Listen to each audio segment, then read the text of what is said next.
Ziemassvētku Kristus dzimšanas stāsts ir tik bagāts un tik pilns, ka pat viss adventa laiks pietrūktu, lai to varētu pārdomāt un par to domāt,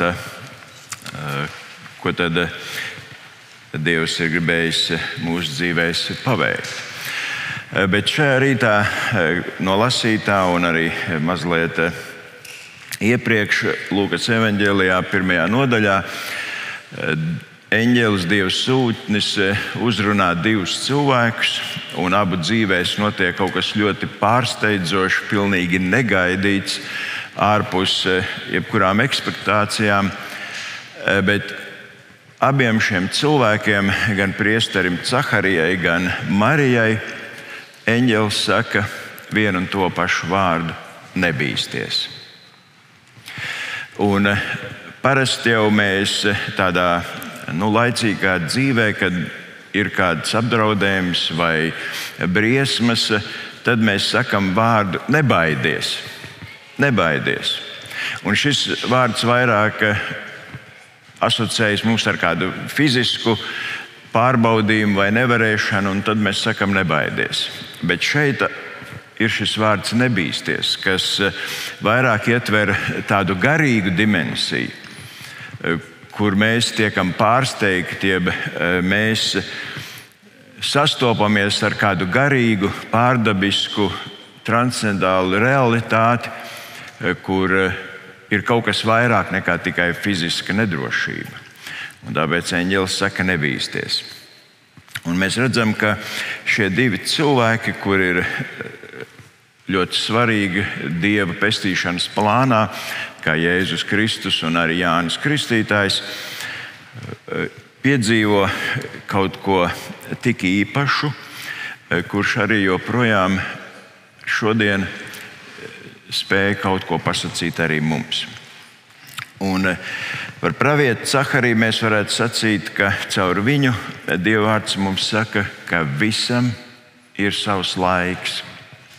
Liekas, vispilgtāk jau to ir pateicis Salamans mācītājs, tur 3. nodaļā, kur gandrīz katrs pants sāks ar šiem vārdiem: savs laiks. Visam ir savs laiks. Un Caharijs arī ir spilgts piemērs tam, ka Dievs neko nenokavē, bet dažkārt mēs nespējam Dieva plānu samērot ar savējo, un tāpēc mūsu dzīve dažkārt ir tāda, liekas, nelaimīga un neizdevusies. Caharija bija priesteris, un tajā laikā bija apmēram 24 priesteru grupas, un katrā grupā bija ap 1000 priesteriem, un viņi kalpoja parasti 2 reizes gadā, 1 nedēļu katru reizi templī. Tātad tur bija ļoti daudz priesteru, ļoti daudz kalpotāju, un mēs varam saprast to mērogu, kā tur tika svinēti un vadīti dievkalpojumi.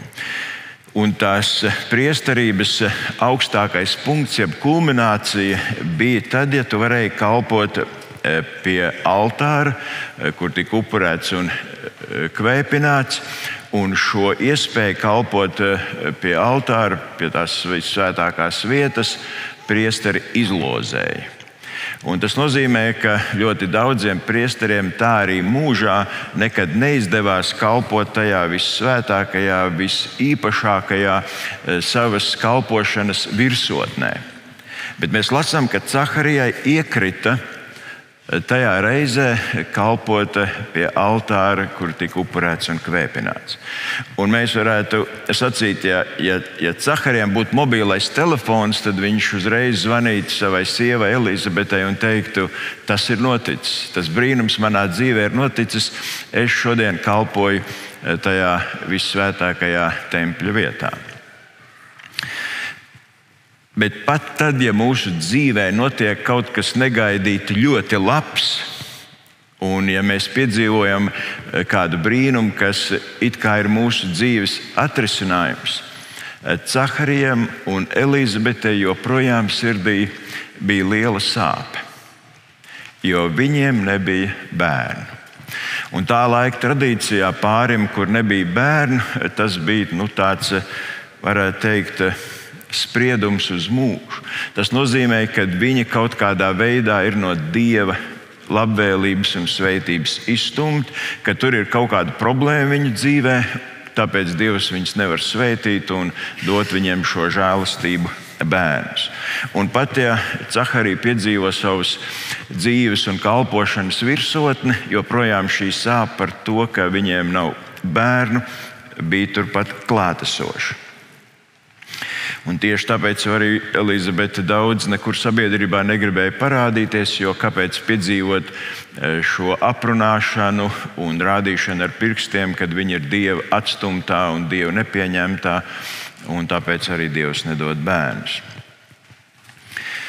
Un tad šajā kalpošanā Caharija piedzīvo to,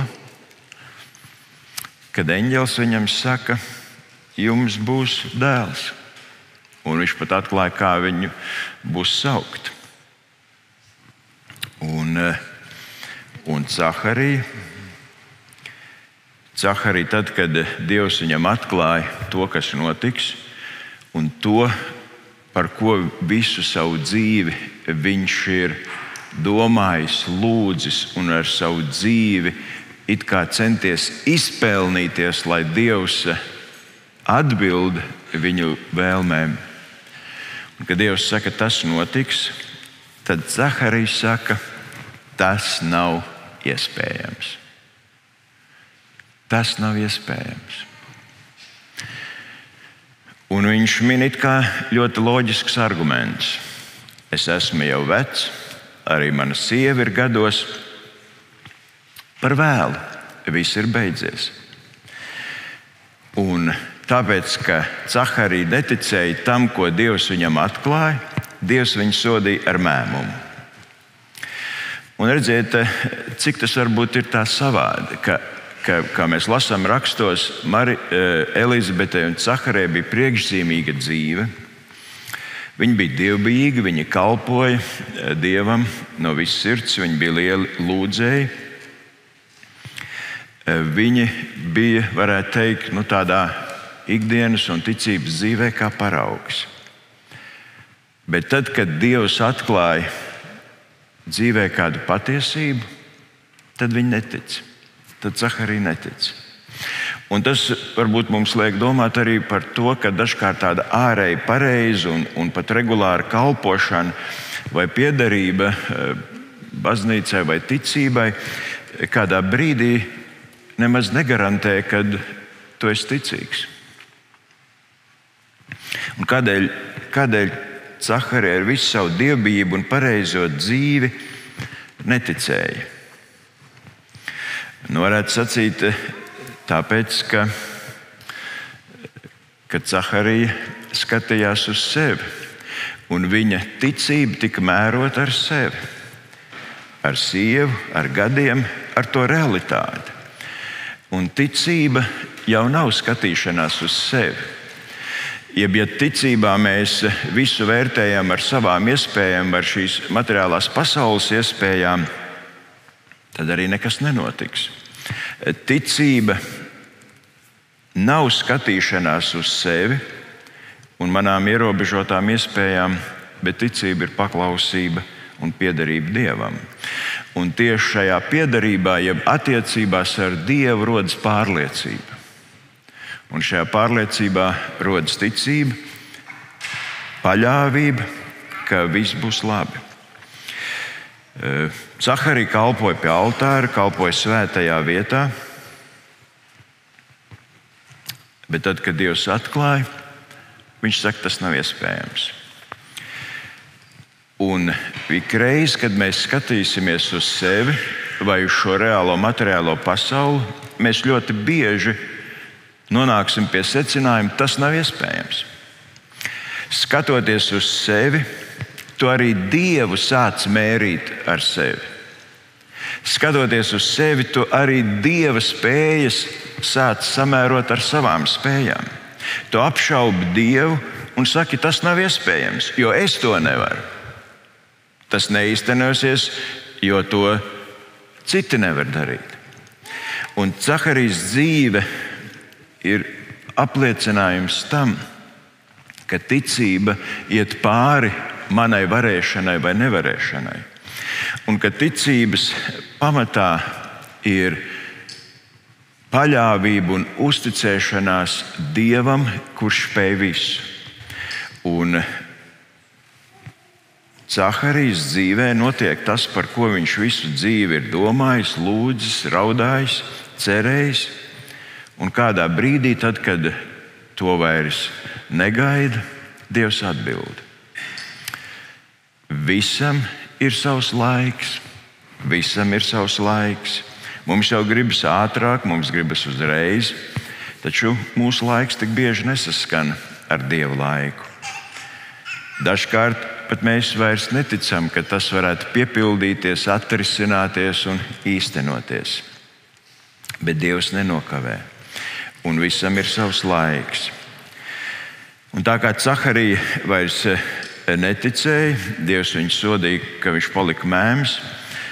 Un tad, kad beidzās dievkalpojums, un tas, kas kalpo pie altāra, iznāk tautas priekšā, lai to svētītu, un Caharija iznāk tautas priekšā, un viss skatās, kas tad šodien dos to svētību. Vecais Caharija. Un viņš iznāk priekšā, un viņš nevar neko parunāt. Un redziet, neticība nevar svētīt. Ja mēs neticam, mums arī nav ko teikt.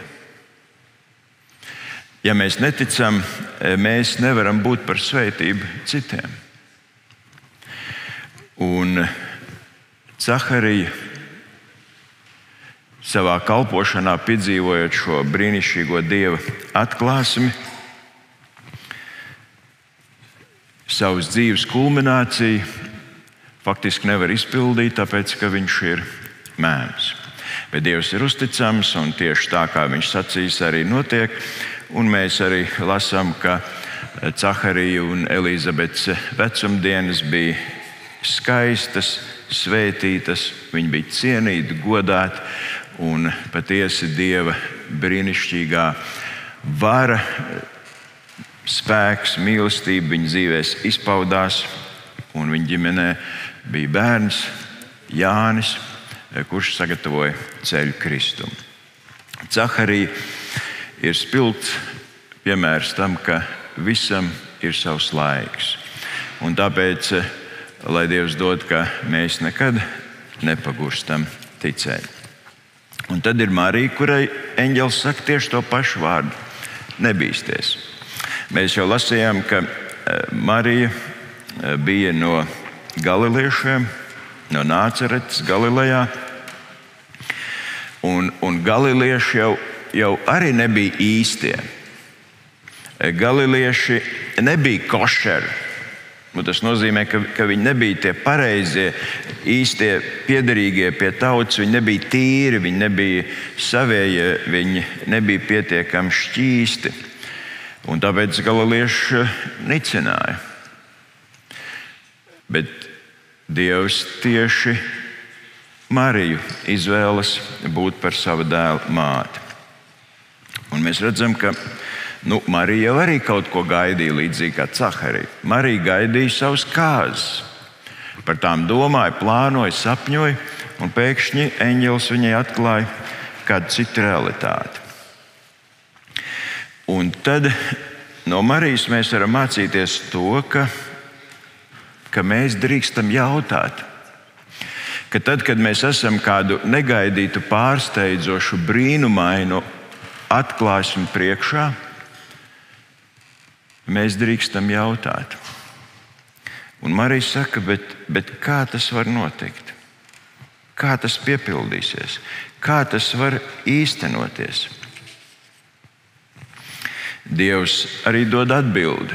Un Dievs savā atbildē saka, kad Svētais Gars būs par tevi nācis un kad Dieva spēks tevi apēnos. Un mēs varam tikai nojaust, ko tas nozīmē, bet vai mums no šīs atbildes ir lielāka skaidrība, es neesmu pārliecināts. Bet Marija mums skaidri parāda to, ka mēs drīkstam jautāt un ka Dievs arī atbild. Un ka šajā pārdabiskā sastapšanās brīdī Dievs saka, nebīsties. Nebīsties. Dievs iedrošina. Un ja mēs jautājam un gribam noskaidrot, kā tad manā dzīvē kaut kas īstenosies, Dievs dos atbildi. Un mēs Bībelē jau lasām, ka dažādā veidā Dievs dod atbildi. Caur sapņiem, tur lielisks piemērs ir Jāzeps un Daniels. Dievs dažkārt caur kādām parādībām mums dod kādu skaidrību.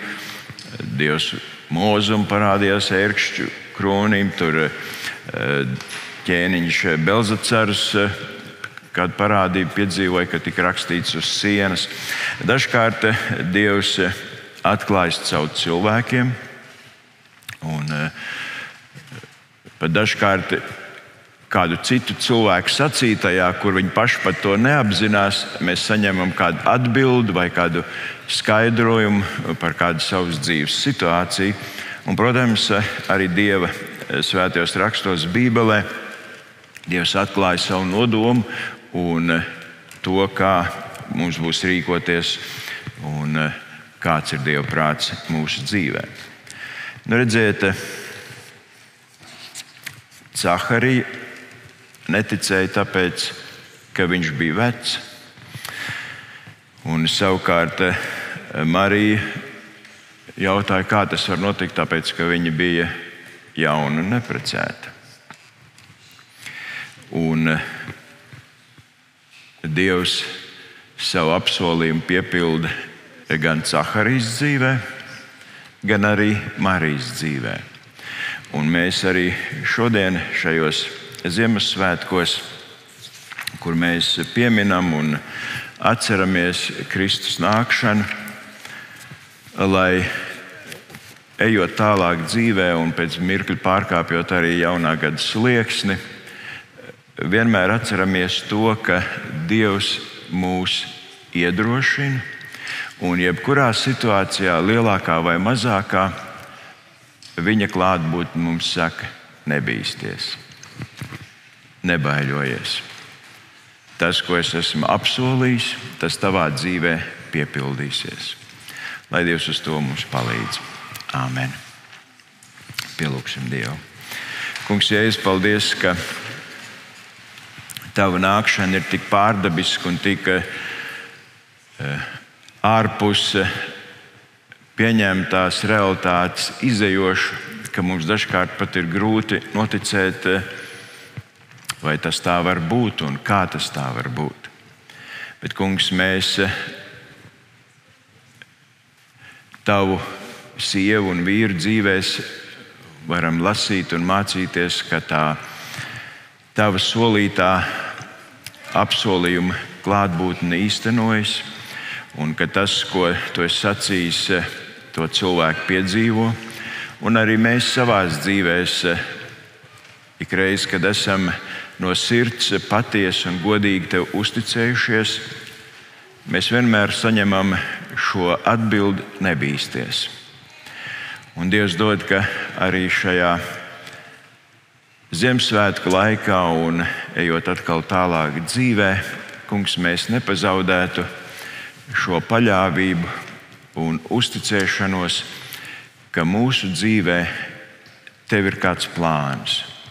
Un pat ja nenotiek uzreiz tā, kā es esmu iedomājies vai kā es ļoti gribētu, tev ir kāds brīnišķīgs plāns un savā laikā tu darīsi tā, kā mūsu dzīvēs tas būs vislabāk. Un Dievs dod, ka arī mūsu ticība, ka tu spēj vairāk nekā mūsu pieredze, nekā mūsu zināšanas un varēšana atļauj cerēt un ticēt. Kungs dod, ka mēs spētu arī pilnā mērā uzticēties kā bērni saviem vecākiem ar šo pārliecību, ka tev visas lietas ir iespējamas. Un tāpēc, Kungs, mēs pateicamies, ka varam tevi pazīt un ka varam tev piederēt un dzīvot šajā drošībā un sargāšanā. Kungs, lai tavu žēlastība mūs pavada. Āmen.